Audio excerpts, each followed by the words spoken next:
คุณไม่สามารถกำหนดจำนวนเงินในบัญชีของคุณได้จนกว่าคุณจะกำหนดพฤติกรรมที่คุณทำจนเคยชินคนส่วนใหญ่คิดว่าเป็นเพราะเรามีปัญหาการเงินแต่คาร์ล ยุงนักจิตบำบัดและจิตแพทย์ชาวสวิตคงมีความเห็นแตกต่างอย่างสิ้นเชิงว่าสาเหตุที่แท้จริงมันไม่ใช่ปัญหาการเงินหรอกที่เรามีแต่เป็นปัญหา shadow คือเงาหรือด้านที่เรามองไม่เห็นต่างหากที่เป็นตัวขับเคลื่อนให้เรามีพฤติกรรมต่างๆแบบที่ตัวเราก็กำหนดหรือคอนโทรลตัวเองไม่ได้ซึ่งเราเองก็ไม่รู้หรือไม่ได้ตระหนักถึงมาก่อนซะด้วยซ้ำไปโดยคาร์ล ยุงกล่าวไว้ว่า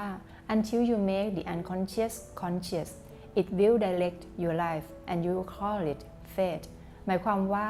จนกว่าคุณจะนำความไม่รู้ตัวไปสู่ความรู้ตัวมิเช่นนั้นแล้วไอ้ความไม่รู้ตัวนั้นน่ะมันจะเป็นตัวกำหนดพฤติกรรมและชีวิตของคุณโดยที่ตัวคุณเองกับคิดไปว่าที่ชีวิตคุณต้องเป็นแบบนั้นมันเป็นเพราะโชคชะตากำหนดเอาไว้ซึ่งหลักการนี้นำเอามาปรับใช้ได้กับด้านการใช้เงินของคุณค่ะ Shadow คือความคิดความเชื่อหรือบาดแผลในใจที่มีอยู่ลึกๆในตัวของเราโดยอาจมีสาเหตุมาจากการถูกปลูกฝังความคิดความเชื่อหรือมีประสบการณ์ที่ได้รับความกระทบกระเทือนใจอาจเกิดตั้งแต่สมัยเรายังเป็นเด็กๆโดยที่เมื่อโตขึ้นเราก็นึกไม่ถึงคือยังคงอยู่ในจิตไร้สำนึกหรือ subconscious ของเราว่าความคิดความเชื่อ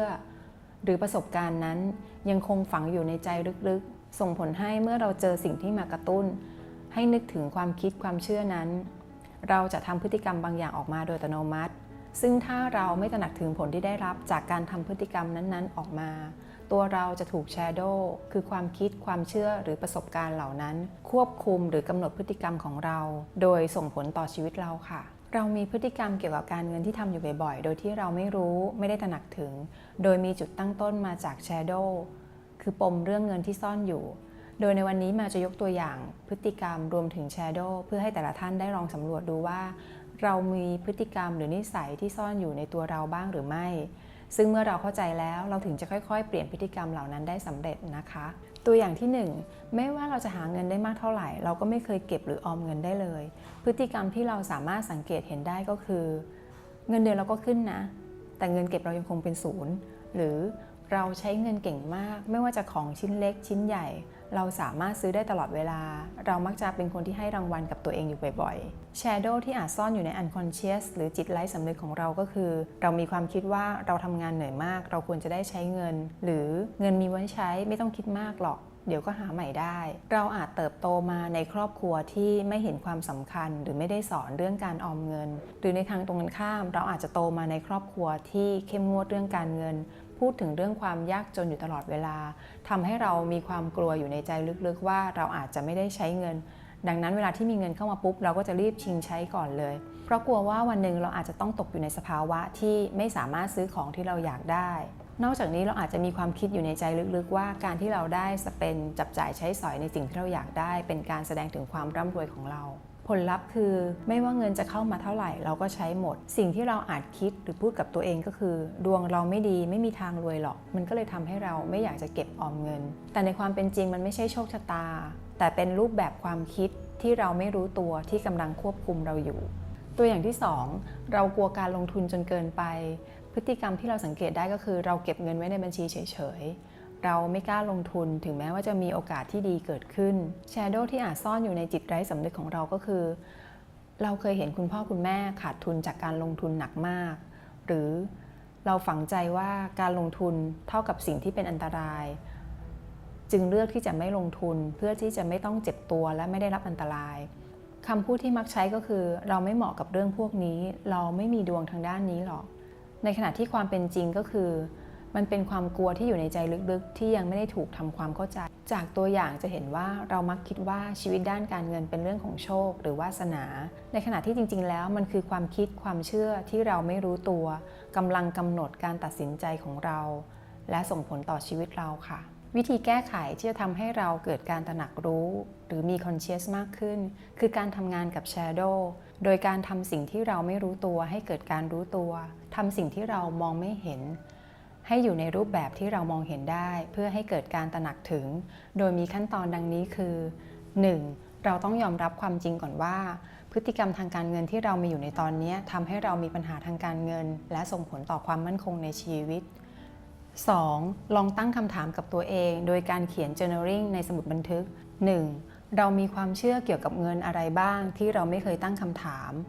2. พฤติกรรมการใช้เงินของเราซ้ำรูปแบบเดิมหรือไม่อะไรบ้าง 3. ความกลัวเรื่องการเงินของเรามีที่มาจากอะไรเป็นการทบทวนตัวเองถึงพฤติกรรมการใช้เงินที่ผ่านมาว่าเรามีความคิดความเชื่อหรือประสบการณ์เกี่ยวกับการเงินอย่างไรทำไมเราถึงซื้อสิ่งของต่างๆทั้งของที่ราคาแพงหรือของที่ราคาถูกแต่ซื้อบ่อยๆอะไรเป็นสิ่งกระตุ้นให้เราตัดสินใจซื้อและเวลาที่เราซื้อมาแล้วความรู้สึกของเราตอนที่ซื้อมาหลังจากซื้อมาแล้วเรารู้สึกอย่างไรบ้างทั้งในช่วงแรกและหลังจากผ่านไปหลายวันความรู้สึกตื่นเต้นดีใจยังมีอยู่เหมือนเดิมหรือไม่เพื่อให้เราเห็นภาพชัดขึ้นและเป็นการทบทวนตัวเองว่าที่ผ่านมาเราอาจจะมีการเก็บสะสมความกลัวหรือประสบการณ์ที่เกี่ยวกับการใช้เงินแบบนี้เอาไว้เป็นเวลานานโดยที่ตัวเราก็ไม่ได้ตระหนักถึงเช่นกัน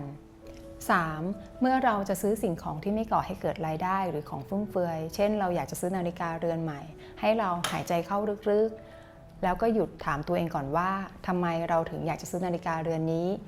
2. นาฬิกาเรือนนี้เป็นสิ่งที่จำเป็นต่อชีวิตเราในขณะนี้ใช่หรือไม่โดยอย่าเพิ่งรีบตัดสินใจซื้อนะคะ 4. ให้เวลาเราในการทบทวนอีกครั้งโดยกลับมาเขียน journal เกี่ยวกับการที่เราจะตัดสินใจซื้อนาฬิกาครั้งนี้เพื่อเป็นการนำความต้องการที่อยู่ในความคิดของเราออกมาแสดงให้เห็นโดยการถามและตอบตัวเองเป็นการนำความคิดความต้องการของเราที่เกิดขึ้นเพียงชั่วขณะให้ออกมาเป็นภาพทำให้เราเห็นความคิดการตัดสินใจและพฤติกรรมของเราชัดเจนขึ้นไม่ได้เป็นเพียงแค่ความคิดความรู้สึกที่เป็นเงาแบบที่ผ่านมาเนื่องจากความมั่นคงไม่สามารถสร้างได้ในวันเดียวเราจำเป็นต้องมีนิสัยหรือพฤติกรรมด้านการเงินที่ช่วยให้เราไปถึงจุดที่มีความมั่นคงในชีวิตได้ซึ่งถ้าเรามีพฤติกรรมที่เป็นตัวสกัดกั้นการสร้างความมั่นคงเราต้องตระหนักหรือรู้ถึงสาเหตุที่แท้จริงให้ได้ก่อนหลังจากรู้สาเหตุที่แท้จริงและมีความเข้าใจแล้วเราจะค่อยๆสร้างพฤติกรรมใหม่อย่างการหยุดคิดก่อนการตัดสินใจซื้อการกลับมาทบทวนกับตัวเองอีกครั้งก่อนการซื้อถือเป็นการสร้างพฤติกรรมใหม่เพื่อให้เข้าไปแทนที่พฤติกรรมเดิมเมื่อเราทำรูปแบบพฤติกรรมใหม่อย่างสม่ำเสมอซ้ำๆทุกครั้งที่เราจะมีการซื้อสิ่งของที่ไม่จำเป็นหรือสิ่งของฟุ่มเฟือยพฤติกรรมเดิมของเราก็จะไม่สามารถกลับมาแสดงได้อีกพอเราทำแบบนี้ไปเรื่อยๆเราจะเห็นว่าเรามีจำนวนเงินเพื่อนำไปออมหรือลงทุนได้เพิ่มมากขึ้นหรือจากที่ไม่เคยมีก็สามารถสร้างให้มีขึ้นมาได้นะคะสรุปนะคะการสร้างพฤติกรรมใหม่เพื่อทดแทนพฤติกรรมเดิมอันมีสาเหตุมาจาก shadow ที่เราไม่รู้ตัวหรือว่า unconscious นั้นเราจำเป็นต้องทำการรู้ตัวให้ปรากฏขึ้นมาก่อนโดยเมื่อเราเห็นหรือรู้ตัวแล้วเราจะเข้าใจและรู้ถึงสาเหตุที่แท้จริงจึงจะนำไปสู่การแก้ไขปัญหาซึ่งการสร้างพฤติกรรมใหม่จนเคยชินเป็นนิสัยใหม่นี้เราจำเป็นต้องเห็นความสำคัญมีกำลังใจและลงมือทำอย่างจริงจังโดยต้องอาศัยความอดทนและระยะเวลาถึงจะแก้ไขปัญหาการใช้เงินของเราได้เช่นเดียวกันการสร้างความมั่นคงในชีวิตก็เริ่มต้นจากนิสัยทางการเงินทีละเล็กทีละน้อยจนนำไปสู่การมีวินัยทางการเงินซึ่งจะเกี่ยวข้องไปถึงการจัดสรรรายได้รายจ่ายการลงทุนเมื่อเราทำอย่างสม่ำเสมอแล้วก็จะก่อให้เกิดความมั่นคงในชีวิตค่ะ